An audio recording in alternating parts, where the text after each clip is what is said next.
We just create the RAG pipeline, ம். but we need to create the RAG data.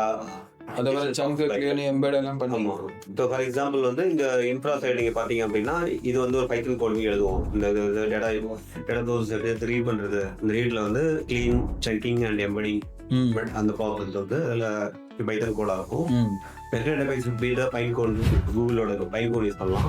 Okay, அந்த பைன் கோட்ல இருந்து வர அவுட்புட் எடுத்து மறுபடியும் ப்ராம்ப்ட் நீங்க ப்ராம்ப்ட் கொடுத்துட்டு அந்த ப்ராம்ப்ட்ல இருந்து எடுத்து எல்லாம் அனுப்பிச்சு எல்லாம் வந்து அகைன் டேட்டா டேட்டாபேஸ்ல இருக்க அந்த டேட்டாவை கனெக்ட் பண்ணி எடுத்து ஒரு யூனிவர்சிட்டி வேலை கொண்டு வரதுக்கு அகைன் இந்த பைத்தன் கோடிங் ப்ராம்ப்டை ரீட் பண்ணி அதில் வந்து ஒரு ஏபி பைத்தனுக்கு வந்து ஒரு இடையில இன்வெர்ட்டியில் ஒரு தனியாக ஏபி இருக்கலாம். ஃபாஸ்ட் ஏபி எழுதிக்கலாம்.